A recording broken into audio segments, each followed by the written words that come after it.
सभी को नमस्ते, जय श्री कृष्णा। सभी को सबसे पहले बहुत बहुत धन्यवाद कि इतनी सुबह में 5:30 बजे सभी उठ कर आज यहाँ पे कर्म सिद्धांत इस विषय को समझने बैठे हैं। और हम सबसे पहले इस वुमेन्स टच के प्लेटफॉर्म को धन्यवाद दे सकते हैं। मेरा नाम आशा देसाई है और मैं वुमेन्स टच की एक टीम मेंबर हूँ जो इस समाज के लिए कुछ करने की चाह से वुमेन्स टच के साथ जुड़े थे। और वुमेन्स टच पिछले 17 सालों से कार्यरत है गर्भ संस्कार के फील्ड में और समाज के कई सारे एस्पेक्ट जैसे गर्ल्स को मेंस्ट्रुअल साइकिल के बारे में अवेयर करने के लिए, फिर फीमेल को अपनी कैपेसिटी के बारे में बताने के लिए, ऐसे कितने सारे कार्यों में शीतल मैम काफी सालों से एक्टिव है। वो बहुत सारी चीजों को करते आ रहे हैं।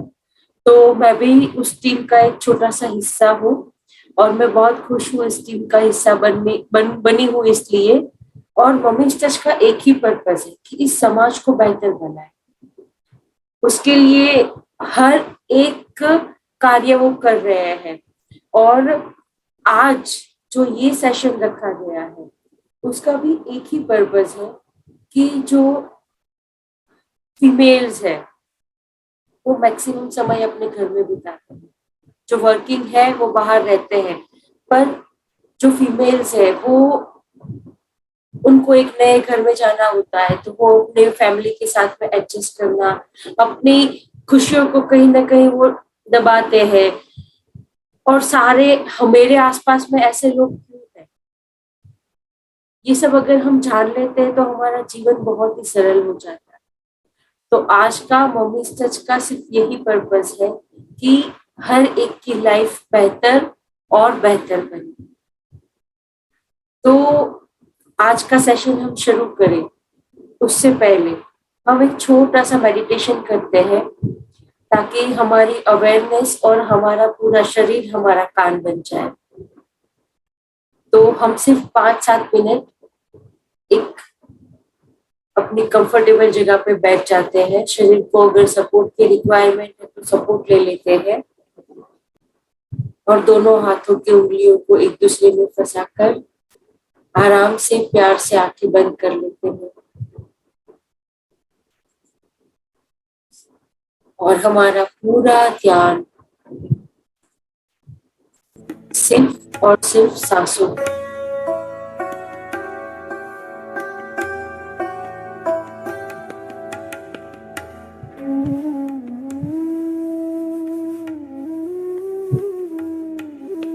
हर एक सांस जो नाक के द्वारा अंदर जा रही है,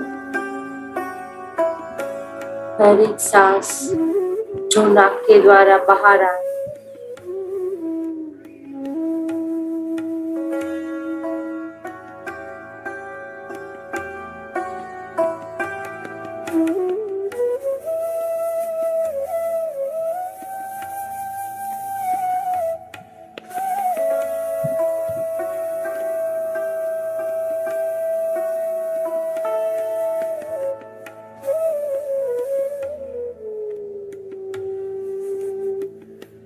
सांस जैसी भी है, लंबी, छोटी, डीप है, शैलो है, उसको सिर्फ और सिर्फ हम ऑब्जर्व करें।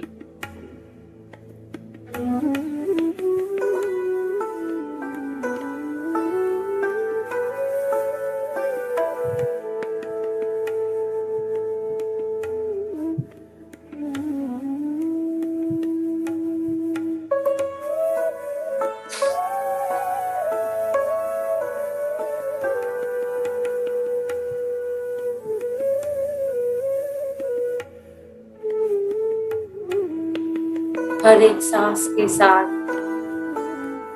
जो अंदर जा रही है, हमारा पूरा शरीर एकदम शांत हो रहा है, एकदम रिलैक्स हो रहा है।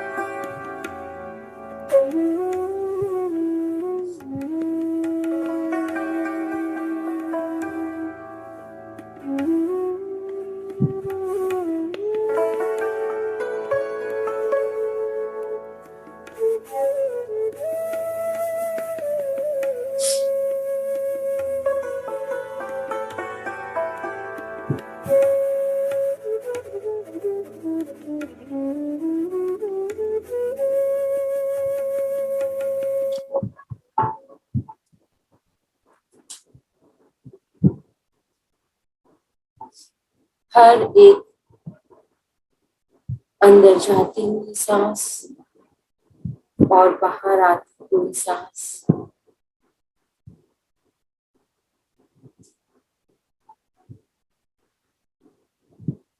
और आज हम खुद को कहेंगे, हर सांस के साथ मैं अपने हर एक कर्मा से मुक्त होने के लिए तैयार हूँ।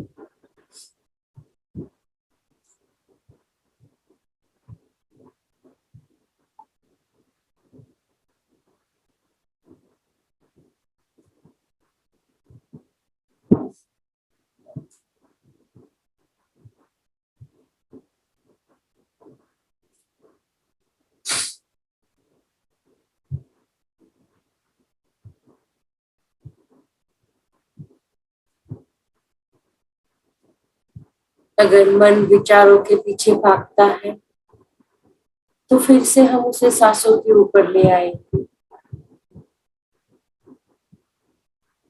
और हर सांस के साथ और ज्यादा रिलैक्स, डीपर लेवल पे रिलैक्स।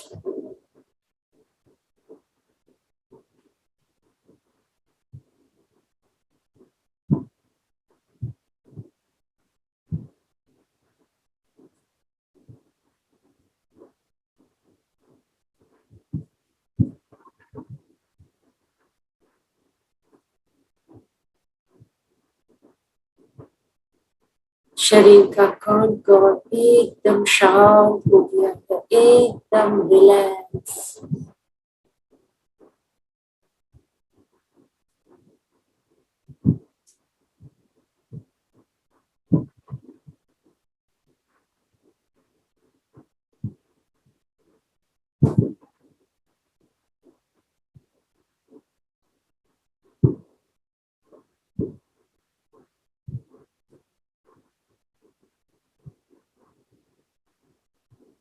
जो सांस नाक के द्वारा अंदर जा रही है वो फोरहेड, और फोरहेड से फिर ब्रेन में जा रही है और ब्रेन की हर एक सेल को, हर एक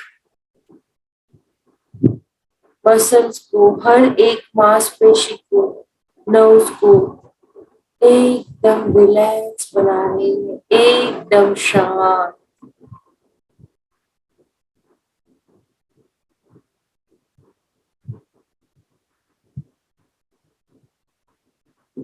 ना कोई सोच, ना कोई विचार, सिर्फ और सिर्फ सांस।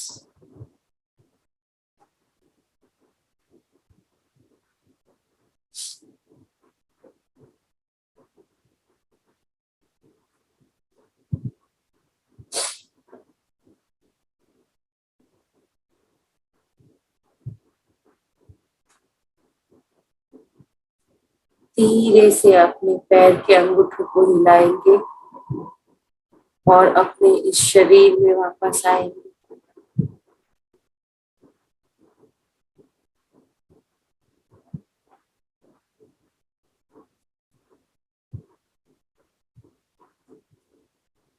अपने दोनों हाथों की हथेलियों को आंखों के ऊपर रखते हैं।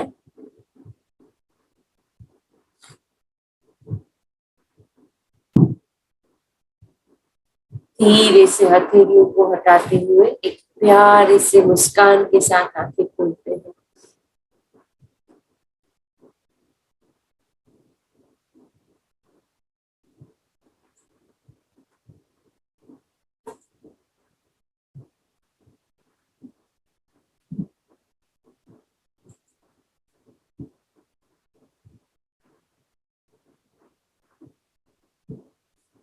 यस, तो हम शुरू करते हैं आज का हमारा विषय। आज का जो विषय है ना फ्रेंड्स, वो बहुत ही इंटरेस्टिंग है।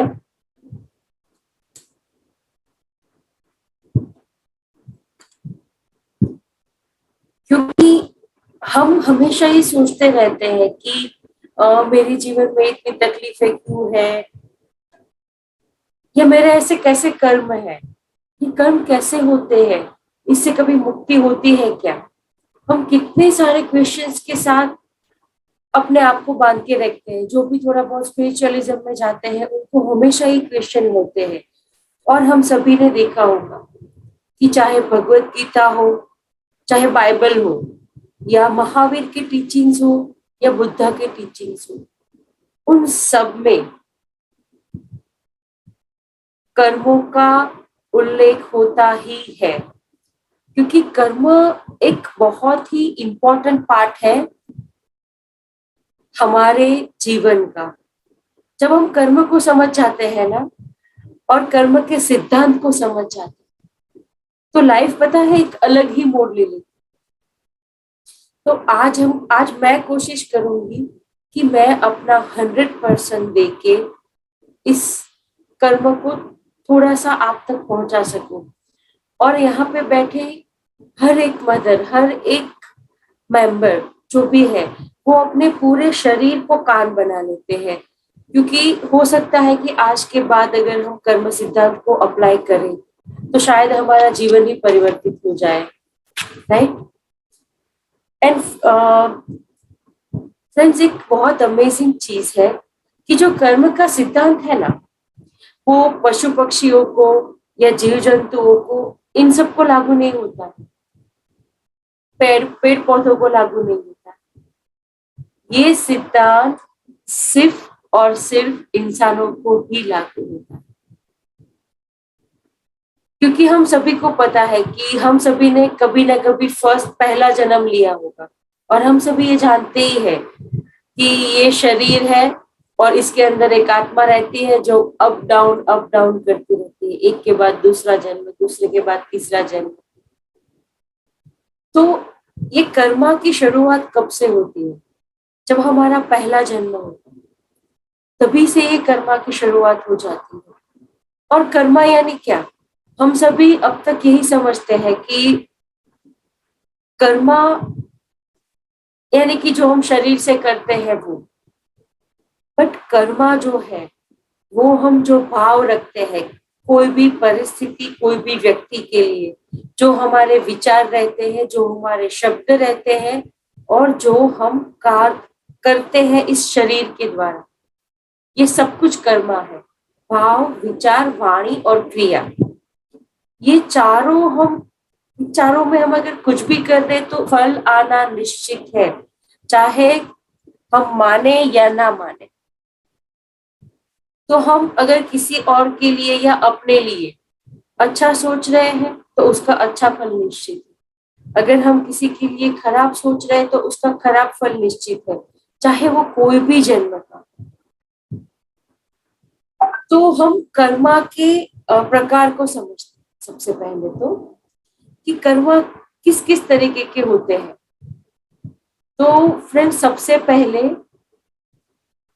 कर्मा जो है ना, वो 3 प्रकार के होते हैं: संचित कर्मा, प्रारब्ध कर्मा और आगामी कर्मा। तो संचित कर्मा क्या है? संचित कर्मा यानी कि मैंने जैसे बताया कि हमारा पहला जन्म कभी ना कभी हुआ है। आज हम पता नहीं कौन सा जन्म में है, हमारा 400वां जन्म है, 500वां जन्म है, पता नहीं है हमें। तो उन सभी जन्मों में, पहले जन्म से लेकर, हमने इतने सारे कर्म किए हैं। कभी किसी को गाली दी होगी, कभी किसी को मारा होगा, कभी किसी को मन से बुरा बोला होगा, चाहे वो कोई भी हो। और ऐसा नहीं है कि हमने सिर्फ फीमेल के बॉडी में ही हम अपने बर्थ लिए, हमने कई बार मेल के बॉडी में भी अपने बर्थ लिए। तो उसमें शायद अपनी वाइफ को परेशान किया होगा, वाइफ के बर्थ में हस्बैंड को परेशान किया होगा, मदर इन लॉ को परेशान किया होगा, बहुत कुछ हमने किया होगा। हो सकता है किसी का खून भी किया हो। तो ये सारे कर्मा जो हमने इतने सारे जन्म में इकट्ठे किए, वो सारे संचित कर्मा है। और ये कर्मा हमने ऐसा नहीं कि सिर्फ क्रियाओं के द्वारा, भाव, विचार या शब्दों के द्वारा भी किया हो सकता है। जैसे कैसे बैंक अकाउंट होता है ना, कि उसमें हमारे सारे पैसे जमा होते हैं, तो ये संचित कर्मा वो है कि जिसमें हमारे सारे कर्मा इकट्ठे होते हैं। और ये कुदरत का, इस यूनिवर्स का अमेजिंग चीज है कि जब हमारा पहला जन्म होता है ना, तो हमारे सारे कर्मा जीरो होते हैं। और आखिरी जन्म जो होता है ना, उसमें जब तक हम उसको जीरो नहीं कर देते हैं तब तक वो आखिरी जन्म नहीं होता है। तो कितना मस्त है, ये कुदरत ने कितनी अमेजिंग सिस्टम बनाई है। और इस कर्मा को हम जब क्रिएट करते हैं, जब बॉडी लेते हैं, अपने शरीर को चूज करते हैं सोल लेवल पे, तो जब हम पृथ्वी पर आते हैं ना, तो हमें तीन बॉडी भी दी जाती है, मेंटल, इमोशनल और एनर्जी बॉडी। और ये जो तीन बॉडी है ना, वो इस शरीर का वेहिकल है, इस आत्मा का वेहिकल है। और हमें पहले ये पूरा एकदम एक कैसे एक वाइट क्लॉथ होता है, वो कितना वाइट होता है, एकदम प्योर वाइट।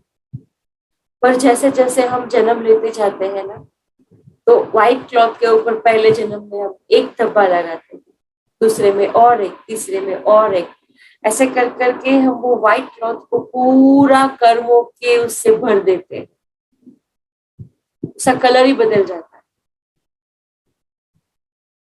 और जब एंड में वापस वो व्हाइट होता है, तभी हमारा अंतिम जन्म होता है।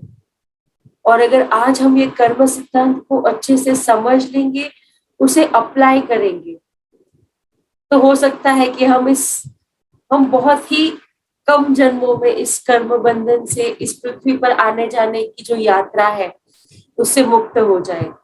इसीलिए ये सेशन रखा गया है कि सभी अपने आप को पहचाने और अपने कर्मों की सिस्टम को जाने। क्योंकि फ्रेंड्स, हमारे मदर के अलावा आज इसमें कई सारे और भी लोग जुड़े हैं। तो एक बहुत अमेजिंग चीज है कि हम जन्म मरण लेते तो है, तो इसकी सिस्टम कैसे होती है? तो एक ये टेंटेटिव है, एक एवरेज है कि हम सभी जानते हैं कि हम तमोगुण, रजोगुण और सत्वगुण, ये तीन गुण हमारे में होते हैं। हमारे मम्मी सच के सेशंस में भी कई बार बताते हैं, फूड हो या कुछ भी हो। तो हमारे कुछ पहले 100, 100, 150 जन्म तमोगुण में होते हैं, फिर 100, 150 जन्म रजोगुण में होते हैं, फिर 100, 150 जन्म सत्वगुण में होते हैं, और फिर आता है शुद्ध सत्व। ये एक एवरेज है। और हर एक सोल को, हर एक आत्मा को ये प्रोसेस में से पास होना ही पड़ेगा। क्यों? क्योंकि यहाँ पे तो हम जी रहे हैं, तो हमें दुख भी होता है, ये भी होता है, वो भी होता है, ईर्ष्या होती है, गुस्सा आता है, कितनी सारी चीजें होती है। पर हम जब सोल लेवल पे होते हैं और हम जिस रिलाम में, जिस आयाम में होते हैं, वहां पे ये दो टाइप की कोई फीलिंग ही नहीं है, सुख दुख टाइप की कोई फीलिंग नहीं है, मान अपमान टाइप की कुछ दो टाइप की फीलिंग नहीं है, सिर्फ और सिर्फ बनने से। तो आत्मा को एक दिन मतलब ऐसा लगा कि मुझे भी ये अनुभव करना है, और वो ऊपर के आयाम में कोई बाउंड्रीज भी नहीं है। एक दूसरे को मैसेज देना होता है तो सिर्फ बस वो सोच से ही हो जाता है, शब्दों की जरूरत ही नहीं पड़ती है। और यहाँ पे पृथ्वी पर, पृथ्वी पूरे ब्रह्मांड में सबसे हार्ड स्कूल माना जाता है। तो यहाँ पर पृथ्वी पर सब कुछ दो है, सुख है तो दुख है, जय है तो पराजय है, मान है तो अपमान है, छोटे बड़े का भेदभाव, अलग अलग नाती का भेदभाव, कितने सारी चीजों को हम यहाँ पे अनुभव करते हैं। और आत्मा को यही अनुभव करना था, इसी ड्युअलिटी को अनुभव करना था, इसीलिए उसने इस पृथ्वी पर आना सिलेक्ट किया है। पर अब अगर हमें अपनी इस यात्रा को कंप्लीट करना है, खत्म करना है, तो इस सिद्धांत को हमें अपने ब्लड में उतारना बहुत जरूरी है। और इसके लिए हमने सबसे पहले संचित कर्मा समझा कि हमारे फर्स्ट बर्थ से लेके अब तक हमने जो भी अपने खाते में इकट्ठा किया है, अच्छा हो या बुरा हो, जरूरी नहीं है कि सिर्फ बुरे ही हो सकते हैं, अच्छे कर्म भी होते हैं और बुरे भी होते हैं। वो सब जो हमारा बैंक अकाउंट है वो हमारे संचित कर्म। फिर नेक्स्ट आता है प्रारब्ध कर्म। तो जैसे हमने बात की कि शायद मेरे बैंक अकाउंट में 1 लाख कर्मा है, तो मैं सोचती हूँ कि यस, मैं इस जन्म में जब पृथ्वी पर जाऊंगी तो मैं अपने 1,000 कर्मा को क्लियर करके आऊंगी। तो मेरी लाइफ कैसी होगी फिर? क्योंकि जितने ज्यादा कर्म हम जन्म लेते समय इस पृथ्वी पर साथ में लेके आते हैं, उतनी हार्ड हमारी लाइफ होती है। तो हम कई बार देखते हैं फ्रेंड्स कि कोई बहुत अच्छे लोग हैं, बहुत अच्छा पर्सन है, पर उनकी लाइफ जो है ना वो बहुत हार्डशिप से भरी हुई है। कि घर पे फाइनेंशियल इश्यूज चल रहे हैं, हेल्थ के इश्यू चल रहे हैं, माता पिता बीमार, वाइफ बीमार, बच्चों को भी दिक्कतें आ रही है और कंटिन्यूअसली वो प्रॉब्लम बढ़ती जा रही है। ऐसा हमने देखा है क्या? होता है ना? यस, दिव्या हाँ बोल रही है। तो ऐसा क्यों होता है? क्योंकि वो सोल ने ऐसा डिसाइड किया है कि इस जन्म में मैं इतने सारे कर्मास को क्लियर करके आऊं। इसीलिए हमारी लाइफ हार्डशिप भरी होती है। अब कोई सोल जो है वो ऐसे डिसाइड करती है कि यस, मुझे इस जन्म में ज्यादा पंगे नहीं लेने हैं, मैं सिर्फ 10 या 5 कर्मा को क्लियर करके या आऊंगी। फिर कोई है तो 100 कर्मास लेते हैं, और कोई तो सोल ये होते हैं कि वो ये डिसाइड करते हैं कि मुझे इस जन्म में कोई कर्मा वर्मा को नहीं देखना है, बस मुझे खाली मजे करने के लिए पृथ्वी पर जाना है। तो हम कोई लोगों को ऐसा भी देखते हैं कि जो बाय नेचर अच्छे नहीं होते और लोगों को परेशान भी कर रहे होते, फिर भी उनके पास सब कुछ होता है, अच्छा घर, अच्छा परिवार, अच्छे माता पिता, अच्छी सेहत। ऐसा भी देखा है हमने क्या? और हम सोचते हैं कि ये इतने बुरे कर्म कर रहे हैं, इतने खराब है, फिर भी इनके पास सब कुछ है। ऐसा हमारे अंदर आता है क्या? हम चैट में भी लिख सकते हैं कि अगर आता है तो यस। तो ये क्यों होता है? क्योंकि वो पर्सन जो है अपने इस जन्म में अपने कोई कर्मा को या कोई भी लेसन्स को सीखने के लिए नहीं आता है। वो सिर्फ और सिर्फ इस पृथ्वी पर इस जन्म में रेस्ट करने के लिए आता है कि बस अभी मुझे कुछ नहीं करना है। तो कितना अमेजिंग है, कितना इजी सिस्टम है अगर हम समझ जाए तो। जिनकी लाइफ ज्यादा हार्ड है वो अपने ज्यादा कर्मास को लेकर इस पृथ्वी पर आए, ज्यादा लेसन्स को क्लियर करने के लिए आए। जिनकी लाइफ थोड़ी सी स्मूथ है वो कम लेसन्स को सीख के आए। पहले हम ये तो सीखे कि हमारी लाइफ में इतनी तकलीफें क्यों है। जब बीमारी का पता चलेगा तभी तो हम उसके लिए अच्छी मेडिसिन निकाल पाएंगे। तो हम इस धरती पर आए हैं तो हमें अपने प्रारब्ध कर्मा को भी क्लीन करना ही होगा। अगर जैसे मैं इस जन्म में अपने 150 कर्मा लेके आई हूँ, क्योंकि मैं इस जन्म में 150 कर्मा को क्लियर करूंगी, 150 अच्छे और 150 जो मेरे खराब कर्म है वो लेके आई हूँ, और 50 जो मेरे अच्छे कर्म है वो लेके आई हूँ। राइट? तो मेरी लाइफ कैसी चलेगी? 30% खराब और सॉरी 30% अच्छी और 70% खराब। होगा ना ऐसा? क्योंकि मैंने 50 से अच्छे कर्म लेके आई हूँ और 150 मैं अपने नेगेटिव कर्मों को लेके आई हूँ जो मुझे क्लियर करने हैं, जिसको मुझे जो लेसन्स को मुझे सीखने हैं। और ये हर किसी को करना ही पड़ेगा, चाहे कोई भी हो। वो प्रारब्ध कर्मा को जीना ही पड़ेगा। किसी सोल के पास कोई इससे निकलने का कोई शॉर्टकट नहीं है। शॉर्टकट हम एंड में सीखेंगे कि इस कर्मा से मुक्त कैसे हो सकते हैं। तो हमने 2 सीखा, संचित कर्मा और प्रारब्ध कर्मा। तीसरा है वर्तमान कर्म। अब वर्तमान कर्म क्या है? इस क्षण, वर्तमान की घड़ी में आप, मैं, शीतल मैम जो इतना अच्छा काम करके कर्मा कर रहे हैं, आप में से कोई सेवा करके कुछ अच्छा कर्म कर रहे हैं, जो इस घड़ी में हम कर रहे हैं, वो वर्तमान कर्मा है। अगर मैं यहाँ पे बैठे बैठे आपको कुछ नेगेटिव सिखाती हूँ या तो कुछ अच्छा ज्ञान नहीं दे रही हूँ, जिससे आपकी उन्नति नहीं हो रही है, बल्कि आप और मान्यताओं की तरफ घुसते जा रहे हैं और अपनी लाइफ को कॉम्प्लिकेटेड बना रहे हैं, तो उस कर्मा का भी फल मुझे मिले। और अगर इसकी जगह पे हम लोग यहाँ पे मिलके कुछ अच्छे ज्ञान की ओर आगे बढ़ रहे हैं, आपको अगर मैं यहाँ पे बैठ के कुछ सिखा रही हूँ, तो उसका भी फल मुझे मिलेगा। और हम जो छोटी सेवाएं करते हैं, जो लोगों के प्रति हमें, जो रास्ते पे चलते हैं तो उनके प्रति हमें करुणा जागती है, फिर हम उनको कुछ ना कुछ देते हैं, तो हर एक सेवा कार्य का भी फल होता है। तो कितना अमेजिंग है, ये कर्मा तो चल ही रहे हैं,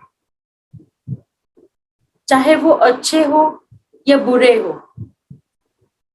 और जितने हम अपने भाव, विचार, वाणी और क्रिया, क्रिया को तो हम हमेशा बेटर बनाते हैं। अगर किसी ने हमें कुछ डांट दिया तो हम मुंह पे कुछ नहीं बोलेंगे, पर अंदर शुरू हो जाएगा कि क्यों डांटा, क्या हक है उनको मुझे डांटने का, मैंने तो अपना काम बराबर ही किया था, उनको ऐसा चाहिए तो मैं क्या कर सकती हूँ। हम उनके लिए कितना बुरा सोच लेते हैं। होता है ना ये? तो ये भी कर्मा ही है। फिर अगर समझ लीजिए हमने बुरा सोचा नहीं, और अगर समझ लीजिए कि देवांगी बहन है, तो देवांगी बहन को, देवांगी जी को उनकी सासू माँ ने डांट दिया। अब वो मुंह पे भी कुछ नहीं बोलेगी, मन में भी कुछ नहीं बोलेगी, पर जब भी सासू माँ सामने आती है ना, तो उनकी फटकार उनको याद आती है, वो डांट उनको याद आती है, और मन एकदम दुख से भर जाता है और उनके प्रति गुस्से से भर जाता है। तो ये भी कर्मा है। कर्मा डजंट मीन कि हम सिर्फ इस शारीरिक लेवल पे जो करते हैं वो कर्मा, यानी कि हम, हमारे भाव, विचार और वाणी, ये तीनों भी उसमें आते हैं। इसको हम जितना भाव को क्लियर रखेंगे, थॉट्स को क्लियर रखेंगे, उतना हमारे कर्मा कम होंगे। तो जो भी हमारे मतलब 1 लाख कर्मा हो गए अब तक के, 50,000 हो गए, किसी के कम किसी के ज्यादा, तो इसमें से बाहर कैसे आ सकते हैं? हर किसी को ये सवाल होता है कि इस कर्म बंधन से मुक्ति कैसे पाए। अभी जो वर्तमान कर्मा है उससे भी मुक्ति कैसे पाए? अगर ये ऐसे ही चलता रहा, तो जो ह्यूमन साइकोलॉजी है, जो ह्यूमन नेचर है, उसके हिसाब से ये कर्म परंपरा चलती ही रहेगी, तो क्या हमारा जन्म और मृत्यु होना कभी बंद नहीं होगा क्या? ये सवाल आता है क्या किसी को? हम चैट का यूज करेंगे, और जितना हम इंटरेक्टिव रहेंगे ना, उतना सभी को और मजा आएगा, क्योंकि आगे आगे एग्जाम्पल्स ऐसे रहेंगे कि हम अपने आप को रिलेट कर पाएंगे। तो जब भी हम पृथ्वी पर आते हैं, तो कितने सारी सफरिंग, कितने सारे दुख, कई पेन, कई रिश्तों में तकरारें, ये सब हम लेके आते हैं। तो ये सब वेदना, ये सब क्या है? ये हमारे कर्मास ही है। और अगर इन सब से हमें बाहर आना है, तो सिर्फ और सिर्फ कर्म सिद्धांत को हमें समझने की जरूरत है। ये सेंटेंस मैं बार बार बोल रही हूँ ताकि वो हमारे कोर तक चला जाए। और अपने सारे कर्मा को अगर जीरो करना है, तो कैसे कर सकते हैं? पृथ्वी पर आने जाने का ये सिस्टम बंद करना हो, तो कैसे कर सकते हैं? 3 रास्ते हैं इसके भी फ्रेंड्स: पश्चाताप, परिवर्तन और प्रायश्चित। अब पश्चाताप यानी कि क्या? अभी समझ लीजिए कि हम क्या करते हैं कि हम अपने थॉट से, अपने फीलिंग से, अपने शब्दों से, अपने एक्ट से किसी को दुख देते हैं, तो वो कर्मा क्रिएट होता है। फिर अगर हमें इसका लिए ऐसा होता है, इसको हम एग्जाम्पल से समझते हैं कि अगर समझ लीजिए कि किसी ने किसी का खून कर दिया है और फिर उसको दुख होता है कि ये मैंने क्या कर दिया, ये मेरी गलती हो गई है, या किसी बहू ने किसी सासू माँ को परेशान किया है, भाई ने भाई को परेशान किया है, बहू सासू ने बहू को परेशान किया है। तो फिर अगर रियलाइज होता है कि अरे बाप रे, मैंने ये कितना कितना गलत किया है, ये मेरा भाई है, ये मेरी बहन है, मेरे मदर इन लॉ है, मैंने फिर भी उनको कितना दुख दिया है। जब ये फीलिंग हमारे अंदर जागती है तो ये प्रायश्चित होता है। और जितना हम खराब कर्म करेंगे, अगर छोटे खराब कर्म होते हैं तो शरीर में छोटी बीमारियां आती है, अगर बड़े खराब कर्म करते हैं तो बड़ी बीमारियां आती है, रिश्तों में तकलीफें शुरू होती है, मतलब हम आत्महत्या तक जाते हैं, डिप्रेशन, हस्बैंड वाइफ का झगड़ा, बच्चों का ध्यान नहीं रखना, अपने आप में उलझे उलझे रहना, ये सब हमारे कर्मों का ही फल है। जैसे ये एक खराब कर्म होते हैं तो एक अच्छे कर्म भी होते हैं, पुण्य कर्म भी होते हैं। पुण्य कर्म कौन से होते हैं? रक्तदान, वस्त्रदान, अन्नदान करना, टेम्पल्स के लिए हेल्प करना, लोगों की मदद करना, ये सब ये सब अच्छे कर्म है। तो इसका रिजल्ट क्या आएगा कि हमारा फैमिली अच्छा होगा, हम फाइनेंशियली स्टेबल होंगे, अच्छा हमारा एजुकेशन होगा, माता पिता अच्छे होंगे, अच्छे हस्बैंड मिलेंगे। तो ये सारे पुण्य कर्म के फल, पाप कर्म के भी फल है। तो ये जन्म परंपरा इससे खत्म नहीं होगी। अगर हम पुण्य कर्म करेंगे तो भी ये जन्म परंपरा खत्म नहीं होगी कभी भी। जन्म परंपरा से मुक्ति पानी है तो सत्य कर्म की ओर आगे बढ़ना पड़ेगा। सत्य कर्म भी हम आगे सीखेंगे कि सत्य कर्म भी क्या होता है, क्योंकि मुक्ति पाने का एक ही तरीका है, सत्य कर्म, राइट। तो पहला हमने सीखा पश्चाताप, प्रायश्चित, पश्चाताप, परिवर्तन और प्रायश्चित।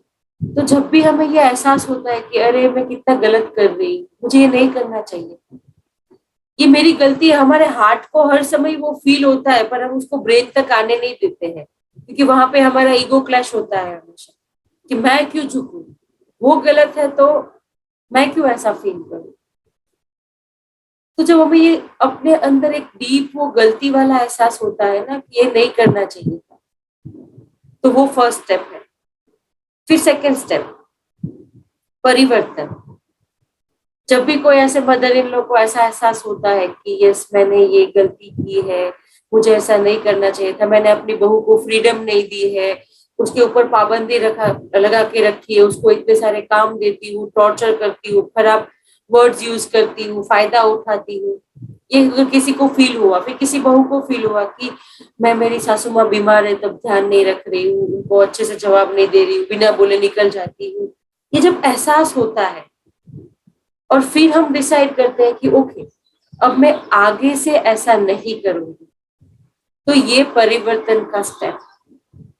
पर अभी हाँ, अभी हम जब सेशन ले रहे हैं, ये क्लास में बैठे हैं, मेडिटेशन करते हैं, तब तो हमें ये फीलिंग आती है कि अब मैं नहीं करूंगी, पश्चाताप होता है, परिवर्तन की तैयारी होती है, हम माफी भी मांग लेंगे उनकी अभी बैठे बैठे। हम कई बार हमारे जो गर्भ संस्कार के मॉर्निंग के सेशंस होते हैं, इवनिंग के सेशंस होते हैं या ऑफलाइन होते हैं, हम मेडिटेशन में माफी माफी भी, फॉरगिवनेस का मेडिटेशन भी करते हैं। पर फिर क्या, जैसे ही सेशन से बाहर आए, सासू माँ दिखे और मन में क्या हुआ, अरे यार ये फिर से इनका मुंह सूजा हुआ है, तो फिर वो परिवर्तन नहीं है। परिवर्तन यानी कि हमारे भौतिक भौतिक जीवन यानी कि फिजिकल लाइफ में भी चेंज आना, हमारे अंदर क्या क्या परिवर्तन आ रहे हैं।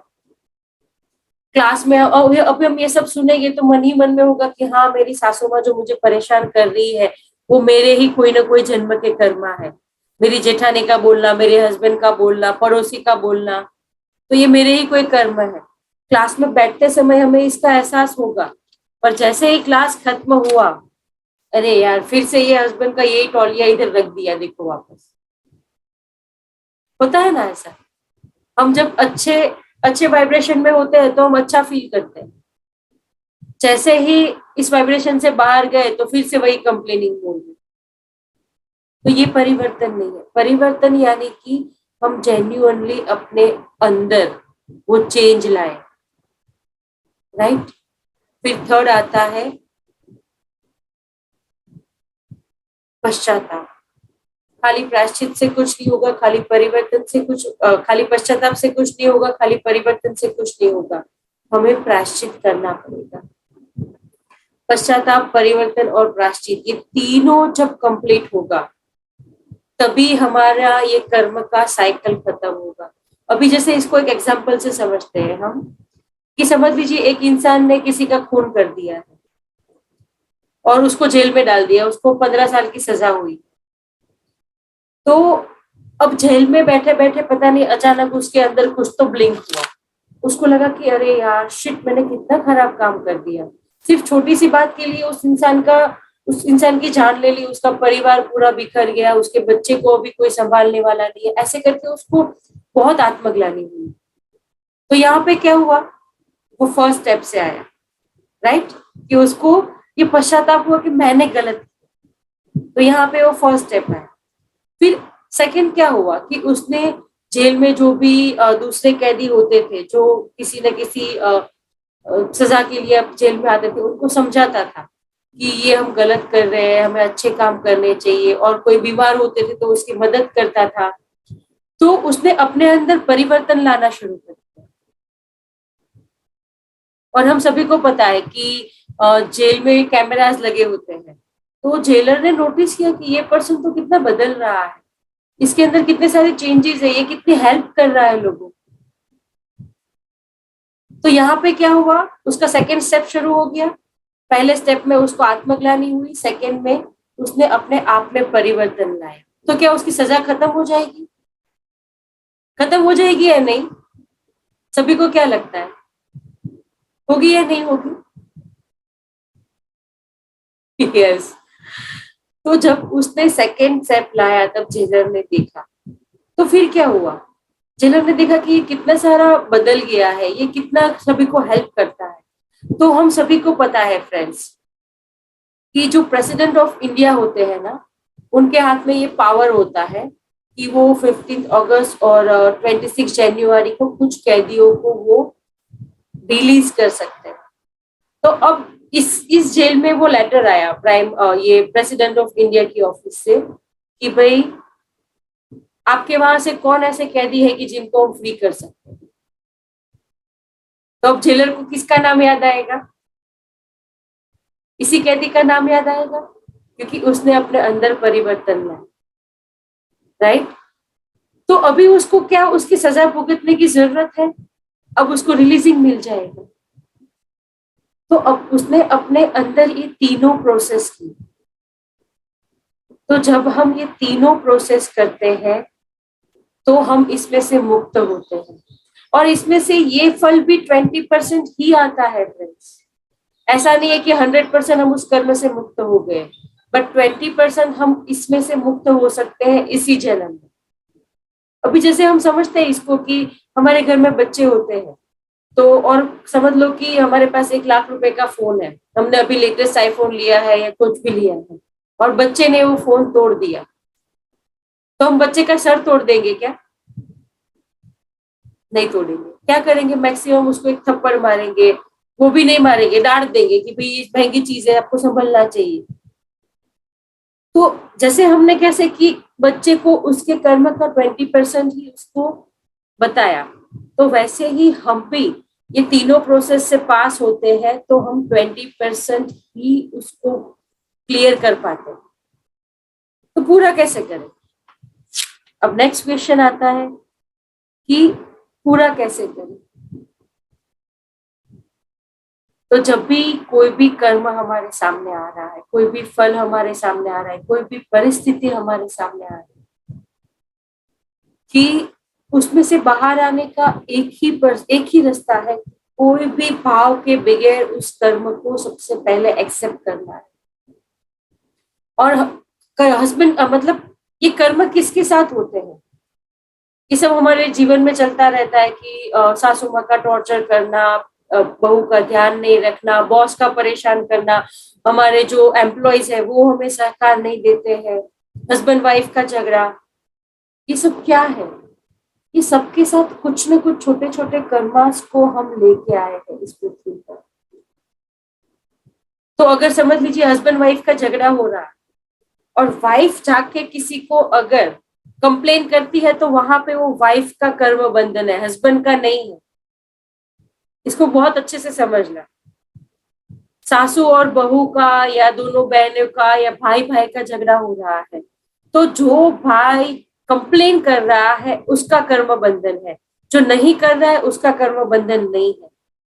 तो अभी हमें देखना है कि हम अपने जीवन में किस किस के प्रति कंप्लेनिंग मूड में है। जिसके बारे में जो कंप्लेन करता है उस पर्सन के साथ कंप्लेन करने वाले पर्सन का कार्मिक अकाउंट होता है। तो कोई ना कोई जन्म के कितने सारे जन्म हमने लिए, तो इन सब के लिए हमें वो बाकी सारे जन्मों को जानने की जरूरत नहीं है। हमें सिर्फ और सिर्फ इस कर्म के ज्ञान को, इस सिद्धांत को जानना जरूरी है। क्योंकि भगवत गीता में भी श्री कृष्ण ने कहा है कि ज्ञान की अग्नि से हर एक कर्म भस्म हो जाता है। ज्ञान अग्नि ददत्त कर्माणाम। तो अभी क्या जानने की जरूरत है हमें? सिर्फ और सिर्फ ज्ञान। अगर हम सिर्फ ज्ञान करेंगे तो भी हम कर्मा से बाहर नहीं आए। ध्यान और ज्ञान दोनों अगर हमारे जीवन में बैलेंस हुआ तो हम इस कर्मा से बाहर आए। अब समझ लीजिए, मैं सिर्फ परिता एक एग्जांपल दे रही हूँ। हाँ, तो अगर समझ लीजिए परिता जी है, उनके हस्बैंड अल्कोहलिक है, तो वो रात को ड्रिंक करके घर आए और परिता के साथ झगड़ा हुआ और परिता को बहुत भला बुरा बोला। पर फिर भी ये अभी वो झगड़ा आ गए, झगड़ा किए, अल्कोहल लेके आए, तो ये क्यों हुआ? क्योंकि परिता के वहां पे कोई ना कोई कर्म कार्मिक अकाउंट था। फिर परिता ने भी अगर सामने झगड़ा किया, उनको भी उतने शब्द बोले, तो वो सुलझेगा क्या? राइट। तो अगर परिता वहां पे कोई भी कंप्लेन किए बगैर उनको प्यार से खाना खिलाते हैं, तो वो अपने कर्मा को क्लियर कर रहे हैं, कोई भी फरियाद किए बगैर। और अगर नेक्स्ट डे भी, जनरली हम ऐसे होते हैं कि हम अपने सिस्टर, भाभी, मदर को कुछ ना कुछ बता देते हैं कि भाई हाँ आज ये हो गया, आज ये हो गया, फ्रेंड्स को बताते हैं। तो वहां पे भी अगर परिता ने कोई भी कंप्लेन नहीं की तो उसका कर्मा क्लियर हो रहा। नहीं तो फिर कर्मा के सामने कर्मा, इसके सामने कर्मा, ये साइकिल चलती रहेगी, चलती रहेगी। तो हम सभी के सामने ऐसी बहुत सारी स्थितियां आती है कि हमें तब शांत रह के देखना होता है, पर हम नहीं रह पाते। चलो शब्द नहीं बोले, पर मानसिक लेवल पे और फीलिंग के लेवल पे तो हम अपना अंदर बड़बड़ शुरू ही रखते हैं। होता है ना ऐसा? तो उन सारी जगहों पे भी हमें शांत रहना है। शरीर से हम स्वीकार कर लेते हैं कि ओके ठीक है, ओके मेरे हस्बैंड ऐसा ही है, मतलब मेरे ही कार्मिक अकाउंट है, तो मुझे इसको क्लियर करने। पर मन में क्या करते हैं? आज के सेशन के समय तो हम अच्छा अच्छा सोचेंगे, फिर क्या होगा मन में? देख लेती हूँ बस, आज अपने होश में नहीं है, कल जब होश में आता है ना सुबह, तब देखती हूँ मैं इनको। जब देखो तब यही उनका रहता है। होता है ना ऐसा मन में, चाहे वो मदर इन लॉ हो या कोई भी। तो इन सब से हमें भावात्मक तरीके से, वैचारिक तरीके से भी इन सब से मुक्त होना है। क्योंकि तभी हम इन सब से बाहर आएंगे। जब भी कोई भी बॉस है, कोई रास्ते चलता इंसान या कोई भी हमारे एम्प्लॉय, कोई भी रिलेशन में हमें तकलीफ होती है, तो सबसे पहले प्यार से हृदय से उनको प्रणाम करें, थोड़ी सी धीरज रखें। वो तकलीफ जो हमारे जीवन में उस पर्सन की वजह से आई है, उस परिस्थिति की वजह से आई है, वो अभी तक के हमारे जो भी 200, 300 या 400 जन्म है, वो सामने आ रहे हैं, उनके कुछ ना कुछ कार्मिक अकाउंट सामने आ रहे हैं। तो धीरज से काम ले। और फिर क्या होता है पता है? कि समझ लीजिए कि हम स्पिरिचुअलिज्म से जुड़े, हम ध्यान में आए, हमने अच्छे कर्म करना शुरू कर दिया, सेवा करना शुरू कर दी, समाज के लिए कुछ करना शुरू कर दिया, तो क्या होगा पता है कि 5-10 साल तक हम इन सब से अच्छे से फ्री रहेंगे, फिर वापस वो कर्म का शुरू हो जाएगी घटनाएं। क्यों ऐसा होगा? क्योंकि जैसे हमने समझा कि प्रारब्ध कर्म यानी कि हम जो इस जन्म में लेके आए हैं वो कर्म, और संचित कर्म यानी कि जो बैंक अकाउंट हमारा ऊपर पड़ा है वो। तो पहले हमने ये 5-10 सालों में अपने प्रारब्ध कर्मा को क्लीन कर लिया, पर जैसे जैसे हमारे अंदर से हम आध्यात्म की ओर आगे बढ़ेंगे, ध्यान की ओर आगे बढ़ेंगे, सेवा की ओर आगे बढ़ेंगे, तो क्या होगा कि जो ऊपर संचित कर्म पड़े हैं ना वो भी जीवन में आना शुरू हो जाएंगे। तो ये कुदरत का अमेजिंग प्रोसेस है। तो कितना अच्छा है कि अगर हम सेवा करना शुरू करते हैं, हम अपने लिए ध्यान एटलीस्ट मिनिमम दिन में आधा घंटा करना शुरू करते हैं, तो हमारे जीवन में एक अनोखा परिवर्तन आना शुरू हो जाता है। हम इस कर्मा को समझने के लिए तैयार हो जाते हैं। इसको हम एक एग्जाम्पल से अच्छे से समझते हैं कि ये अवेयरनेस, ये कर्मा की अवेयरनेस में आना यानी क्या।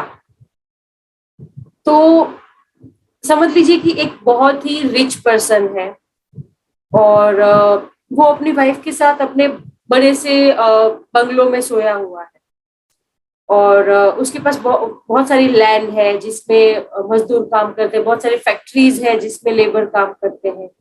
तो उसको एक दिन एक सपना आया, जिस दिन वो सो रहा था, जब रात को वो, कि एक लेबर है जो वो काम नहीं कर रहा था, वो बैठा हुआ था। तो ये उसके पास गया और उसको पूछा कि अरे काम क्यों नहीं कर रहा है? तो वो लेबर ने बताया कि मेरी आज तबीयत खराब है।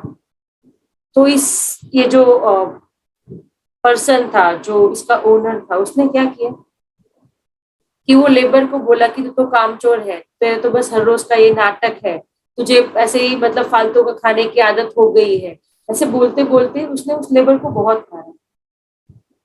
तो एक तो वो लेबर तकलीफ में था, फिजिकली वो इल था, और इसने ये जो ओनर था उसने मारा, तो वो लेबर के लिए वो पेन सहन नहीं हुआ और उसकी डेथ हो गई। तो फिर क्या हुआ कि पुलिस पकड़ के ले गई इसको, और इसको 12-15 साल की कैद हुई, 12 साल की कैद हुई। अब 8 साल हो गए जेल में ही। अब उसको एक दिन रियलाइज हुआ कि अरे मैंने कितना गलत किया, वो बेचारा मजदूर इतना गरीब था, मैंने इसको परेशान किया, इसको मार डाला। और वो सपने में जोर जोर से लड़ना स्टार्ट हो गया। तो उसकी वाइफ जो बाजू में सो रही थी उसने जगाया, ऐसे हिला हिला के, अरे भाई क्या हुआ, क्या है इतना, क्यों इतना रो रहे हो? तो उसने जगाया। तो अब क्या, वो पर्सन को जो 4 साल उसकी कैद बाकी थी वो भुगतने की जरूरत है क्या? फील करिए कि क्या लगता है आपको, क्या लगता है कि जो वो 8 साल की सजा भुगत चुका था, उसको बाकी के वो 4 साल की सजा भुगतने की जरूरत है? वो सपने से जाग गया फिर? Yes, yes Kanupriya, great. नहीं। क्यों? कि वो तो सपना था, हकीकत थोड़ी ना थी। तो क्यों भुगतने की जरूरत है? तो ऐसे ही हमारा धरती के ऊपर का जीवन भी एक स्वप्न ही है। ये हमारा रेंटेड हाउस है, और हम इसको परमानेंट हाउस समझ के बस सब कुछ मेरा, और मुझे ये चाहिए, मुझे ये परेशान कर रहे हैं, मेरी लाइफ ऐसी होनी चाहिए, मेरा स्टेटस ऐसा होना चाहिए, मेरे ये एम्स है, मेरे बच्चे को ये लाइफ मिलनी चाहिए। करते हैं ना ऐसा सब? इतना सारा रेंटेड हाउस के लिए ये पूरा ड्रामा चल रहा है हमारे आसपास। ये एक रंगमंच है जिसको हम निभा रहे हैं, जिसमें हम किरदार निभा रहे हैं, माँ बेटी का, सिस्टर का, भाभी का, बहन का, पत्नी का, माता का, ये सारे हम कैरेक्टर्स प्ले कर रहे हैं, एक्टिंग कर रहे हैं हम लोग। तो ये ड्रामा हम कर रहे हैं, इस भाव के साथ हम जब पृथ्वी पर रहेंगे तो हमेशा के लिए इस कर्म के बंधन से मुक्त हो जाएंगे।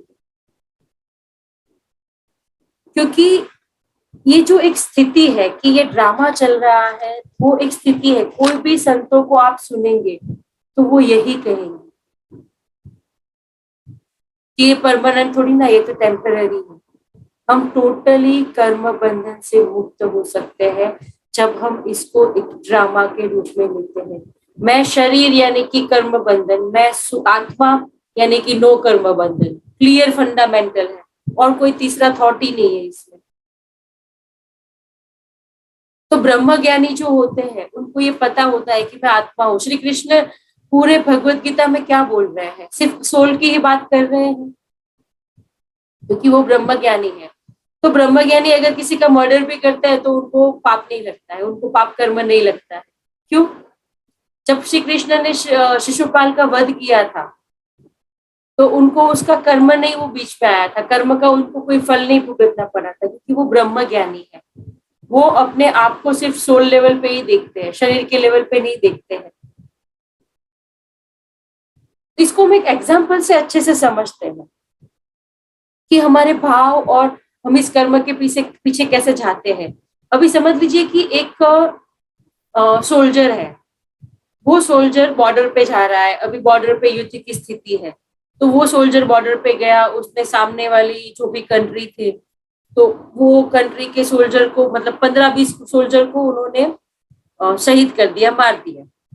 तो जब वो बंदा जो सोल्जर वापस आएगा तो गवर्नमेंट क्या करेगी? उसे मेडल देगी, शौर्य चक्र देगी, वीर चक्र देगी, होगा ऐसा? और समझ लीजिए कि अब ये सैनिक की छुट्टियां हो गई है सोल्जर की, अब वो घर पे आ रहा है। अब उसके भाई के साथ में उसका जमीन को लेकर के झगड़ा हो गया। अब इसने आवेश में आकर अपने भाई का मर्डर कर दिया। तो वही गवर्नमेंट क्या करेगी? इसको जेल में डालेगी। क्यों ऐसा हुआ? मर्डर तो उसने बॉर्डर पे भी किया है, मर्डर तो उसने घर पे भी किया है, दोनों जगह पे मर्डर ही किए हैं ना, एक तरीके से देखने जाए तो। क्यों ऐसा? क्योंकि जब बॉर्डर पे वो सैनिक कर रहा था, सोल्जर कर रहा था, वो उसकी ड्यूटी थी, उसके पीछे उसका कोई स्वार्थ नहीं था, कोई व्यक्तिगत स्वार्थ नहीं था कि हाँ ये इसको, ये सैनिक को मारने से मुझे ये मिलेगा, ये सैनिक को मारने से मुझे ये मिलेगा। तो इसके लिए उसको पुरस्कार मिला। और जब वही सैनिक ने घर पे आकर के अपने भाई का मर्डर किया तो वहां पे उसका जमीन को लेकर के स्वार्थ था। समझ पा रहे हैं कि हम कैसे कर्म कर रहे हैं? जब हम कोई भी कर्म को स्वार्थ के लिए कर रहे हैं तो वहां पे कार्मिक अकाउंट बनता है, और जब हम निस्वार्थ भाव से करते हैं तो कुछ नहीं होता है, कोई कार्मिक अकाउंट नहीं बनता है। श्री कृष्ण ने अर्जुन को भी कहा था कि तुम एक आत्मा हो, और जब तुम क्षत्रिय हो तो तुम क्षत्रिय के लेवल से जब सोचोगे, क्षत्रिय का काम क्या है कि इस पृथ्वी पर से पाप को मिटाना और अज्ञानियों को मिटाना जो दूसरों को परेशान कर रहे हैं। तो इस भाव से अर्जुन ने ये कर्म किया तो उसको पाप नहीं लगा। परंतु अगर अर्जुन ने ये किया होता कि अरे ये दुर्योधन ने तो मेरी पत्नी का अपमान किया है, दुर्योधन ने मेरा पूरा राजपाट ले लिया, मेरे भवन को आग लगा दी, हम लोग को मारने की कोशिश की, अब तो इस अर्जुन की खैर नहीं, तो कभी भी अर्जुन ये कर्म बंधन से मुक्त होता? तो हर एक कर्म के पीछे हमारा भाव क्या है वो हमारे कर्म के बंधन को क्रिएट करता है, और इसका परिणाम भुगतना ही पड़ता है, हम चाहे माने या ना माने। हम इसको एक और रीत से आज समझ लेते हैं कि हम जब मूवी देखते हैं तो मूवी में क्या होता है, एक हीरो होता है, एक विलन होता है। जो विलन होता है वो हीरो को परेशान करता है, उसकी फैमिली को परेशान करता है, उसके पैसे ले लेता है। और तब हम जब मूवी में बैठे हुए होते हैं तब हम क्या फील करते हैं कि अरे बाप रे ये विलन कितना खराब है, और हीरो भी विलन से फाइट करता रहता है, विलन भी बहुत परेशान करता है। पर अगर समझ लीजिए कि इस मूवी को ऑस्कर अवार्ड मिल रहा है या कोई भी अवार्ड मिल रहा है, तो हम क्या देखते हैं, अवार्ड फंक्शन में कौन कौन होता है, हीरो और विलन दोनों एक दूसरे को गले मिलके, हाथ मतलब गले मिलके वो अवार्ड लेने साथ में जाते हैं। तो कैसा है, हम सब भी इस मूवी में है। पृथ्वी के ऊपर हमारे जो भी ऐसे रिलेशंस है जो हमें परेशान करते हैं, ये करते हैं, वो करते हैं, दिक्कतें देते हैं, वो सब अभी हमारे जीवन में विलन का रोल कर रहे हैं। पर ऊपर की दुनिया में जब हम जाते हैं, जब हमारा बॉडी मतलब यहाँ पे छूटता है, सोल के लेवल पे हम जाते हैं ऊपर की दुनिया में, तब क्या होता है पता है? अभी समझ लीजिए कि दिग्ना को हम एक एग्जाम्पल, दिग्ना एक बेटा एग्जाम्पल है ये, कि समझ लीजिए कि दिग्ना की मदर इन लॉ अभी उसको इस लाइफ में बहुत परेशान की है, इतने हद तक कि दिग्ना को होता था ये कहा जाता तो ये मर जाए या तो मैं मर जाऊं, इतने हद तक। फिर जब ऊपर गए तो जब मिले तो दिग्ना ने क्या कहा अपनी सासू माँ को, अरे वाह मम्मी जी आपने तो कितना अच्छा रोल कैरेक्टर निभाया यार, कितना परेशान किया मुझे। तो उनकी सासू माँ क्या बोलती है, हाँ यार दिग्ना तूने भी कितना अमेजिंग परेशान होने की एक्टिंग की, हम दोनों ने अपने कैरेक्टर कितने मस्त निभाए, हमारा ये कर्म जो था हमने पूरी तरीके से किया। ऊपर जाके हम ये सारी बातें करते हैं, पर नीचे हम कैसे करते हैं फील? समझ पा रहे हैं ना आप कि हम क्या एग्जैक्टली लेवल पे हम अपने कर्मों को कैसे अनुभव करते हैं और कैसे उसको उसमें परेशान हो जाते हैं, उलझ जाते हैं। ऊपर के लेवल पे जो भी हमें परेशान करते हैं ना, उनके साथ हम बैठ के इतने गप्पे लड़ाते हैं ना कि हमें खुद को हम एंजॉय करते हैं जो हमने पृथ्वी पर जो भोगा है उसको।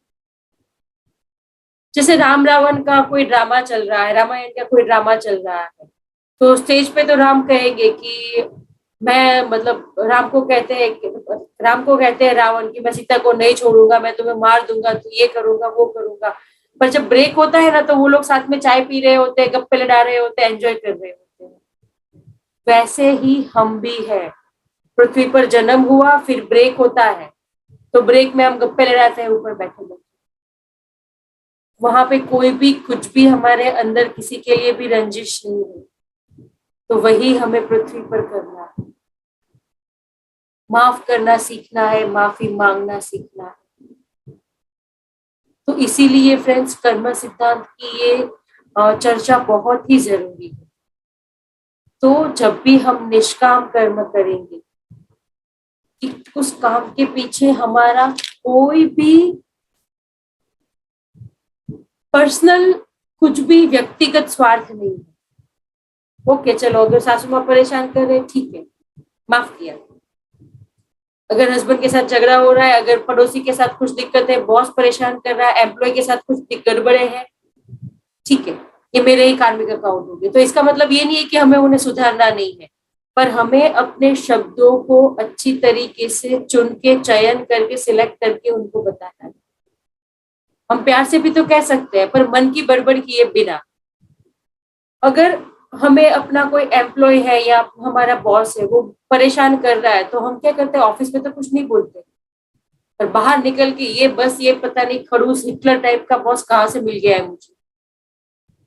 तो अब क्या करना है, अगर बॉस की कोई चीज हमें लग रही है कि yes I am right over here, तो जस्ट अपने बॉस को कहना है कि सर मैं यहाँ पे सही हूँ। फिर हमें आगे नहीं सोचना है, मन में फिर बाहर आके बड़बड़ नहीं करनी। वहां पे जो बोल दिया वही सिर्फ हमारा कर्म था, वही उतना ही हमें करना था। अगर हम बड़बड़ करेंगे तो वो बॉस पता नहीं कौन सा जन्म का कर्म लेकर हमारे सामने आया है, बड़बड़ करेंगे तो उसमें से मुक्त कभी नहीं होंगे। तो पुराने को हील करने का, पुराने कर्मों को सॉल्व करने का तरीका ये और नए नई बांधने का तरीका ये है कि हम निष्काम कर्म करते जाएं। कोई भी किसी भी कर्म के साथ कोई भी अटैचमेंट नहीं, कोई व्यक्तिगत स्वार्थ नहीं, कोई जेलसी नहीं, ईर्ष्या नहीं, दुख नहीं, क्रोध नहीं, गुस्सा नहीं। सिर्फ और सिर्फ सोल लेवल पे खुद को आत्मा के रूप में समझ के अच्छे काम करना सीखना है, सेवा करना सीखना है।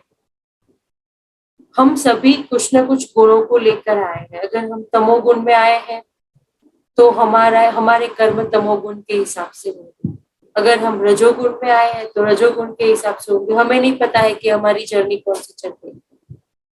अगर हम सत्व गुण में आए हैं तो हम सत्व गुण के जैसे कर्म करेंगे, पर हमें जाना है निर्गुण अवस्था में। और वो सभी के लिए पॉसिबल है। अगर कोई पर्सन तमोगुण में आया है और वो समझ लेता है, ड्रीम में से जाग जाता है, ड्रामा को समझ लेता है, तो वो निर्गुण अवस्था में आ सकता है, क्योंकि सभी के अंदर, जीव मात्र के हर एक इंसान के अंदर उतनी कैपेसिटी है। हम सभी ईश्वर के अंश, तो हमें उस निर्गुण अवस्था तक आना है। अपने अपने स्टेटस को, अपने रिलेशंस को अच्छे से समझना है। जो भी सेवा करने का मन करता है वो सेवा करनी। सभी कर्मों को, अगर सेवा भी कर रहे हैं तो उसके पीछे भी अगर हमने फल की इच्छा रखी कि यस मैंने आज ये सेवा की है तो मुझे ऐसा मिलेगा, तो वो सेवा का भी पुण्य कर्म में भुगतने के लिए आना पड़ेगा। हाँ, ऐसा नहीं है कि अगर हमने कुछ पाप किए हैं, कुछ अच्छे कर्म किए तो वो बैलेंस हो जाएगा। जैसे पाप कर्म का फल है वैसे पुण्य कर्म का भी फल है। उसको भी भुगतने के लिए, अच्छे फलों को भुगतने के लिए भी आना पड़ेगा। तो अभी हमें कैसे कर्म करने चाहिए अगर इस पृथ्वी की यात्रा को बंद करना है, तो हमें निष्काम कर्म की ओर आना पड़ेगा।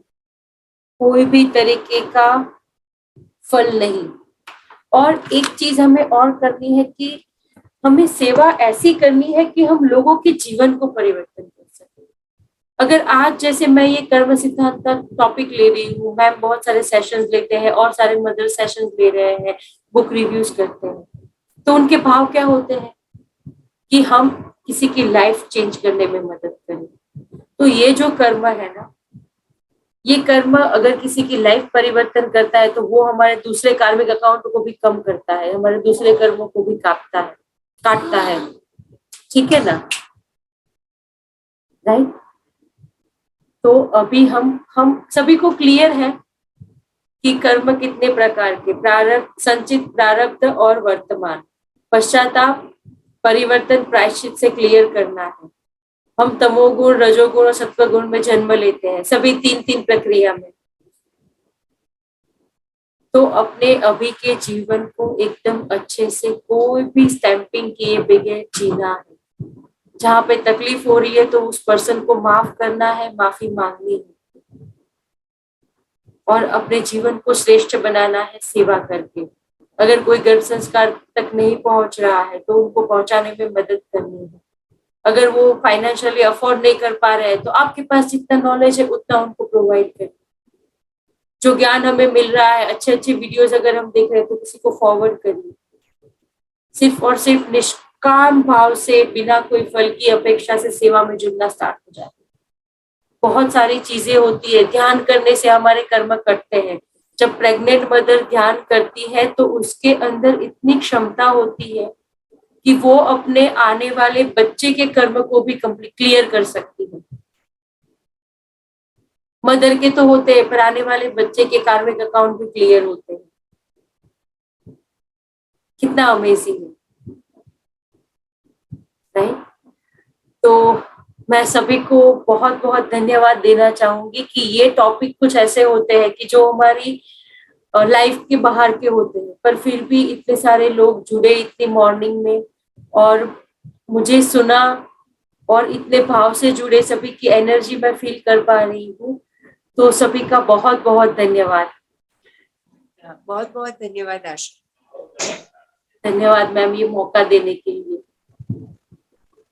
और ये इतने अच्छे से आशा टॉपिक ने एक्सप्लेन किया है कि मुझे नहीं लगता कि कोई क्वेश्चन होगा। और इतने मतलब बीच बीच में इतने वाउज निकल रहे थे कि अरे हम तो खामखा चिंता कर रहे थे, तो कितना इजी है, राइट। ऐसा महसूस किया क्या सबने? काफी कुछ बातें ऐसी थी जिसकी हम बहुत ज्यादा चिंता करते हैं, लेकिन आशा दीदी ने जब ये सिद्धांत एक्सप्लेन किया तो क्या लगता है, अरे ये तो बिल्कुल इजी है। यस। तो आशा दीदी का बहुत बहुत धन्यवाद कि इतना अच्छा सिद्धांत आज इतने सरल तरीके से उन्होंने हमारे साथ शेयर किया। और ये मतलब डायरेक्टली इसे गर्भ संस्कार से कोई कनेक्शन नहीं है, लेकिन इनडायरेक्टली इसका बहुत गहरा कनेक्शन है। कैसे कि जब हम ये बात करते हैं मदर को हैप्पी रखने के लिए, और मदर खुद ही अपनी लाइफ में स्टक है, तो क्या होता है कि मदर स्ट्रेस में है, मदर गिल्ट भाव में है, मदर कंप्लेन मोड में है, और वही इमोशंस हम बेबी में ट्रांसफर करते हैं। तो आज जो आशा दीदी ने कर्म सिद्धांत समझाया वो हमारे लिए बहुत सरल बनाएगा हमारे जीवन में जो भी है उसे एक्सेप्ट करने के लिए, उसे हृदय से 100% स्वीकार करने के लिए। वैसे ऊपर के स्तर से हम स्वीकार तो कर लेते हैं, लेकिन अंदर से दुखी रहते हैं। लेकिन आज जो अगर हमने क्लियरली ये समझ लिया है तो शायद हम अंदर से, हृदय से, अपने आत्मा के स्तर से इसका स्वीकार कर पाएंगे। और बहुत इजी एग्जाम्पल्स के साथ आशा दीदी ने समझाया है ताकि हम अपनी लाइफ में भी उसे कोरिलेट कर पाएंगे। कितने अच्छे सिंपल एग्जाम्पल्स थे। वो सोल्जर वाला, तो वो जेलर जो कैदी था उसका, कितना इजी है कि सब कुछ परिवर्तनशील है। आज अगर हम स्टक है तो इट डजेंट मैटर कि हम यहीं पे रहेंगे, right. Do your best Karma. तो जेलर देख सकता है हमको कि भाई ये बहुत अच्छा कर रहे, रिलीज करो उसको। So we can also wait for 15 August and 26 January. तो ये टॉपिक हमारी लाइफ से जुड़ा है, इसलिए मदर की लाइफ से जुड़ा है और इसीलिए बेबी से जुड़ा है। तो बहुत अच्छा इनिशिएटिव लिया है आशा दीदी ने कि बुक रिव्यूज तो हम करते ही है, लेकिन इसके साथ साथ ऐसे कुछ टॉपिक जो हमारे मन को और भी ज्यादा क्लियर करें, हमारे जीवन को और भी ज्यादा सुंदर बनाए। ये टॉपिक की श्रृंखला ऐड करने के लिए आशा दीदी का बहुत बहुत धन्यवाद, और आप सबका भी बहुत बहुत धन्यवाद। इतना जल्दी, इतनी सुबह सुबह उठ के आप सब बैठे इस नॉलेज को पाने के लिए, सबका बहुत बहुत धन्यवाद। यस मैम, फिर से मैम हृदयपूर्वक धन्यवाद ये टॉपिक देने के लिए और इसको आगे कंटिन्यू करने की। अभी ये हम कोशिश करेंगे कि हम सभी इस श्रृंखला में अपने अपने और भी कुछ टॉपिक्स को जोड़े, और मम्मी टच का जो ये प्लेटफॉर्म है वो हर एक मदर के लिए है, आने वाले समाज के लिए है, तो उसे और भी बेहतर बनाए। तो शीतल मैम आपका बहुत बहुत धन्यवाद इस समाज को बेहतर बनाने के लिए, अपना योगदान देने के लिए, अमूल्य योगदान देने के लिए, और सभी मदर्स भी इस ज्ञान को लोगों तक पहुंचाएं। यस, जय श्री कृष्ण, धन्यवाद।